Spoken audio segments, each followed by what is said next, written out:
Good day, I'm Stacey Ann Smith and this is your JIS News for Tuesday, September 9. The Economic Program Oversight Committee, EPOC, has indicated that Jamaica's 4 consecutive quarters of growth should not be understated.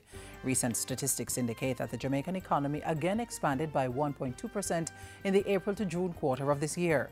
EPOC's co-chairman Richard Biles says it's not easy for Jamaica to achieve economic growth given the country's high debt burden. Persons who are impatient for bigger growth numbers, 1.2 is small, 1.4 is small, have to realize that we are dragging this debt along with us, and that sucks up a lot of the revenue that could have been spent doing other stuff. For the April to July period, government spent $61 billion to service the country's debt. In the meantime, Mr. Biles has indicated that government will become more efficient when it meets an important structural benchmark for the September quarter under the program with the International Monetary Fund. And it is the tabling of the public sector transformation plan. So all of this talk about the bureaucracy and the insensitivity, the difficulty in doing business, a lot of that is going to come up in this public sector transformation plan. Meanwhile, EPOC is reporting that aspects of government's economic reform program are going according to plan. The July primary surplus of $25.4 billion exceeded the target by 16%, and the August net international reserves of $2.1 billion are considerably ahead of even the September IMF target, which is $1.17 billion.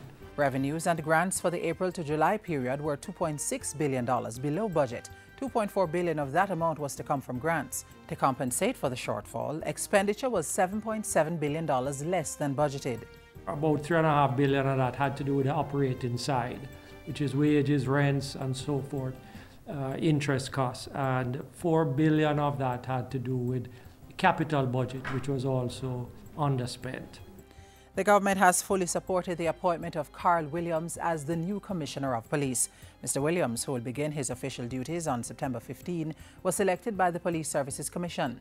He's currently an Assistant Commissioner of Police and is the founding director of the Major Organized Crime and Anti-Corruption Task Force, responsible for the development of the Anti-Lottery Scam Unit.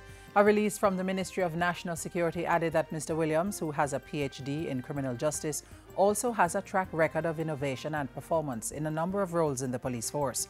He led Jamaica's anti-narcotics campaign from 2000 to 2004 and successfully prosecuted and extradited a number of drug traffickers.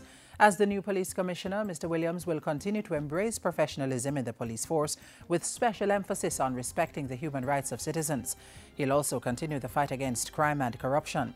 Mr. Williams, who is 50 years old, joined the Jamaica Constabulary Force on February 6, 1984, is married to Dr. Anne-Marie Barnes and is the father of 2 daughters.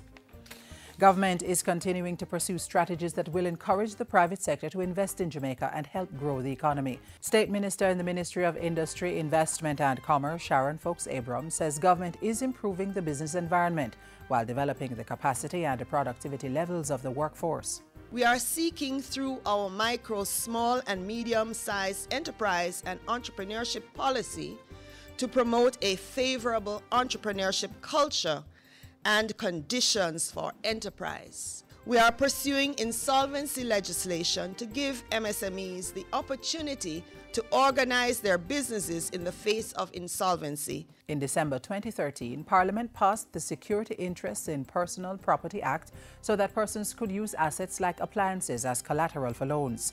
A business registration superform was also introduced at the Companies Office of Jamaica to provide a one-stop shop for people who want to register their businesses.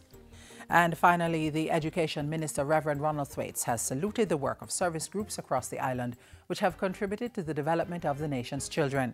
Minister Thwaites was speaking at a recent awards ceremony hosted by the Kiwanis clubs of Kingston and New Kingston. And I wanted to come tonight to commend you, but also to hope that your example would be infectious, to many, many other persons. By their action, large gift, small gift, to one individual or to many, to memorialize how critical education is. And that's it for JIS News today. I'm Stacey Ann Smith.